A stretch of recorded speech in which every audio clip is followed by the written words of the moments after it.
À votre année terrestre, votre soleil sera à son zénith. Le zénith en termes anciens est à la fois l'aube et le crépuscule puisqu'il se positionne à la jonction des deux. Tout va être accentué puisque les particules adamantines renforcent un type de positionnement. Pour faire simple, ces particules vont vous alourdir éthériquement et faire pencher vos actions de sorte à ce que vous trouviez le positionnement le plus juste qu'il soit pour vous. 2025 pour vous est l'année du positionnement éclairé puisque vous êtes tous conscients de ce qui se joue. La simplicité est de mise. Prenez exemple sur vos aînés tels que Sananda, Marie, Germain, Joshua, Lazare et d'autres.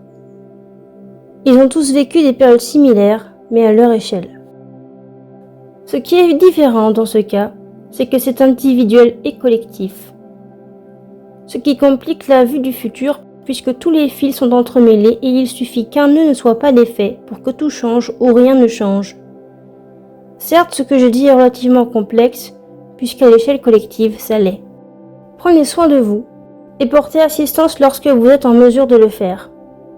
L'allégorie du colibri est assez bien pour cela. Les particules adamantines qui vont descendre en masse sur vous risquent de vous désancrer. Allez toujours à votre rythme, peu importe ce qu'en disent les autres. Cela préserve vos énergies. Si ancrage il faut, ralentissez et allez au milieu de la nature. Cela peut se traduire par regarder un oiseau chanter.